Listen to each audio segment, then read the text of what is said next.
To prevent the possibility of being attacked in your home, leave your fobs at your front door, because they're breaking into your home to steal your car. They don't want anything else. Leave your keys by the door. They're breaking into your house to steal your car. So just leave them there so it's easier to steal your car.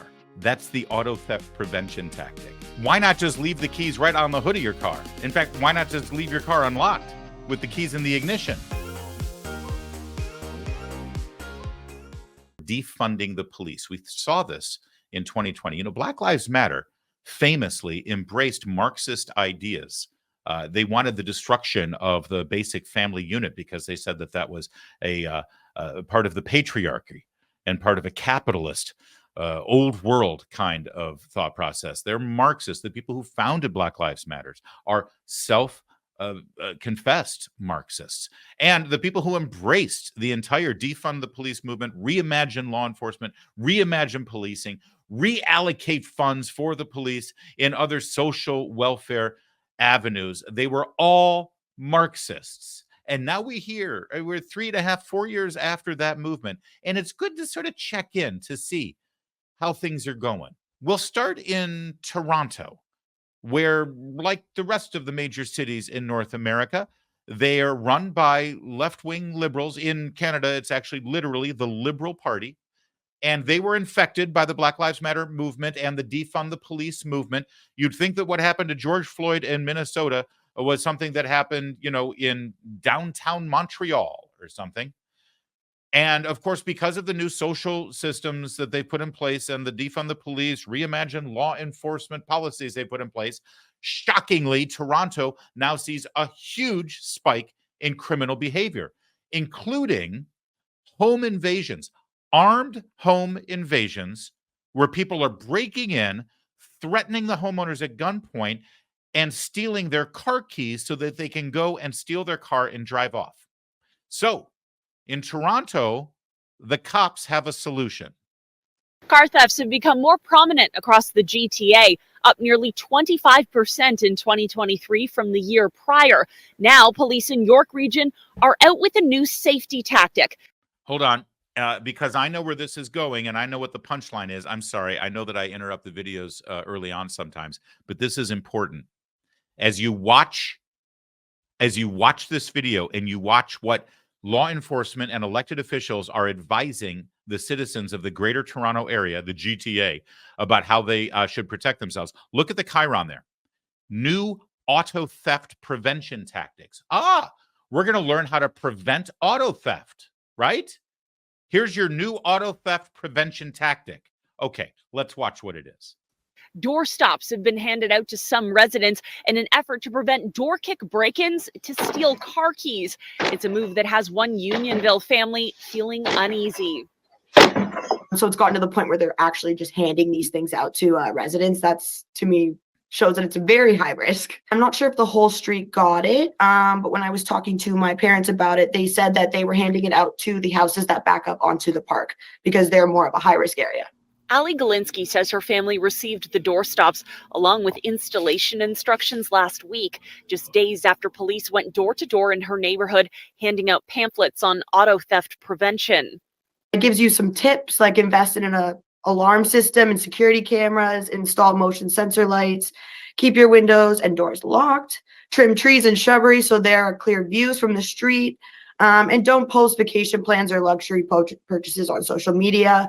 The move is part of York Regional Police's ongoing efforts to slow skyrocketing car thefts in the region, an effort which includes community engagement and education. Community Services was involved and created pamphlets and Faraday bags, as you've seen. Those have been dispersed through our community partners. There's also updated advice for all vehicle owners, a message echoed by Toronto Police speaking at an Etobicoke safety meeting last month. Constable Marco Ricciardi had a new message for vehicle owners who keep their fobs in Faraday pouches. To prevent the possibility of being attacked in your home, leave your fobs at your front door, because they're breaking into your home to steal your car. They don't want anything else. A lot of them that they're arresting have guns on them, and they're not toy guns, they're real guns. They're loaded. That's why Galinsky says they will be installing the doorstops and taking YPR's advice seriously. But she'd like more action from police as well. She'd like more action from police. Yeah, that would be nice. Did you catch that? Leave your keys by the door because they're breaking into your house to steal your car. So just leave them there. So it's easier to steal your car. That's the auto theft prevention tactic. I mean, why not just leave the keys right on the hood of your car? In fact, why not just leave your car unlocked with the keys in the ignition? Then you won't have to get a new door. And I do like that the cop is saying, they're armed, they've got guns, and they're not toy guns. Here in America, we have a Second Amendment right. They don't have that in Canada.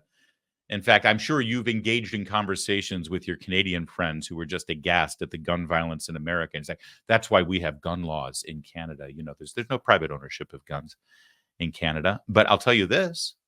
If the community of York, which is a tiny little suburb outside of Toronto, if they had, think this through for a minute.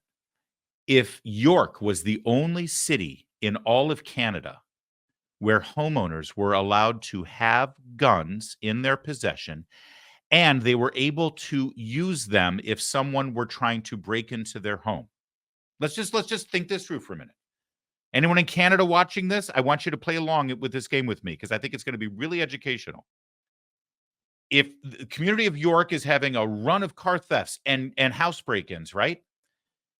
So if the city of York decided, you know what, we are now going to legalize gun ownership only in the city of York, and every single person who lives in York has the right to own a gun, and if someone's breaking into your house, you have the right to use that gun to protect your home. Do you think the number of home break-ins in York would increase or decrease? It's a simple question. Put your answer in the comments. I'm curious. I know what I think would happen. But no, the real solution is we'll give you a doorstop so it's harder to break in your door. But if they do make it past the doorstop, just leave your keys right there. So they'll just take the keys and leave. So that's Toronto. And it, by the way, echoes what Washington, D.C., right here in your nation's capital, we're so proud to be broadcasting from there, what they did recently, because, carjackings in D.C. are up a ton. It is the carjacking capital of the country. And so the mayor of D.C., Muriel Bowser, she really wanted to address this problem. Today, we announced a pilot program to provide D.C. residents with free digital tracking tags for their vehicles. Now, of course, that doesn't prevent a carjacking, but it's really helpful for when your car gets carjacked, you'll be able to find it eventually and go retrieve it. So, thanks. While you're at this pilot program giving away free digital tracking tags, I've got another idea. Maybe you should hire more cops and arrest the carjackers and then put them away in jail for 10 years. Now, if you did that, once again, we'll play the game. Do you think carjackings would increase or decrease if you actually sent a clear message that carjackers would be arrested and prosecuted to the fullest extent of the law? Because right now, they're barely arrested. And if they are arrested, they're out on bail within hours. Oh, and here's a great thing about D.C. You got to love Washington. If you do have one of those air tags and you are able to track your car down after it's been carjacked, well, you're going to find it in an impound lot, and you're going to have to pay thousands of dollars to get your car back. It has been 5 months since Michelle Terrell's SUV was carjacked. But now, my MPD coming in to get my car. It is finally back in her possession. I really feel great because these people told me it couldn't be done. This is the happiest I've been in a while. 7 News first talked to her back in November after robbers held her husband at gunpoint and stole their car in Northwest D.C. She says police recovered it 2 months later in a nearby apartment complex. But she says she didn't find that out until a month after that because the impound notice was sent to an old address. By the time she knew to go pick up her car, the fees had piled up. I really think it's very unfair if you already became a victim to have to come out of your pocket or have to struggle to figure it out. And it That's right. Look at that. $1,400. $1,470 was the fees and the towing expense and the impounding fee. And here's a woman, a victim. Her husband was robbed at gunpoint and the car was jacked. They finally recovered the car. It's impounded and she's got to pay $1,500 to get her car back. And that's Washington, D.C. That's a higher fine than I bet the carjacker will have to pay if they're ever arrested. How's that defunding the police thing working out? How's that reimagining law enforcement thing working out for you? Oh, but that's just Washington, D.C. That's crazy. It won't happen in a normal middle American town. Oh, yeah? How are things going in Pittsburgh right now? Here's Pittsburgh's new policing plan. Rick, what was the big takeaway today? Yeah, Susan, residents of the city will see a major change in the way police respond. They will no longer respond to calls that aren't considered in-progress emergency. That means calls like criminal mischief, theft, harassment, and most burglary alarms will all be handled by an enhanced telephone reporting unit. That means residents will file a police report over the phone. Officers will not respond unless it's an emergency. Also, between the hours of 3 a.m. and 7 a.m., there will be no officers at any of the 6 stations throughout the city. Call boxes that link directly to 911 have been installed for people to use in case of an emergency. And during the overnight shift, there will be as few as 20 officers to cover the entire city. The chief said today the data supports that. Yes, it's enough to cover the entire city in those hours when we have 8% of the time people are calling. I'm confident in the decisions that we make that it impacts this bureau and the city in a much better way than we have in the past. Now, the chief also acknowledging today that some of these changes are due to staffing shortages. He's down to 740 officers, well below the 850 they would like to have. Now, coming up new at 5, residents, city council, and the police union all weighing in on these big changes that begin Monday. We're playing this whole, guessing game here and kind of, will carjackings go up or down? Will the home break-ins go up or down? One last question, a little contest here. The political party, the political affiliation of the mayor of Pittsburgh. What do you think? Republican or Democrat? It's a tough one. That's Pittsburgh. You want to report a theft? Leave a message. And we're going to shut down all of the police stations citywide in the middle of the night. If you need police, you'll go to 911 and we'll decide if it's worthy of sending somebody out or not. Everything's going to be fine. And so as a result of this, let's play our game one more time. I lied. It's not just the Democratic Party affiliation. Oh, I gave away the answer. Spoiler alert. He's a Democrat. Ed Gaines. All right, one more. As a result of these new reforms in Pittsburgh with the police department, will crime go up or will crime go down? Will people be victimized more or less? The police have announced that they will not be manning their police stations with any personnel every night from, 1 a.m. to 5 a.m.? Is that what the hours were? So during those hours, do you think there will be more crime or less crime?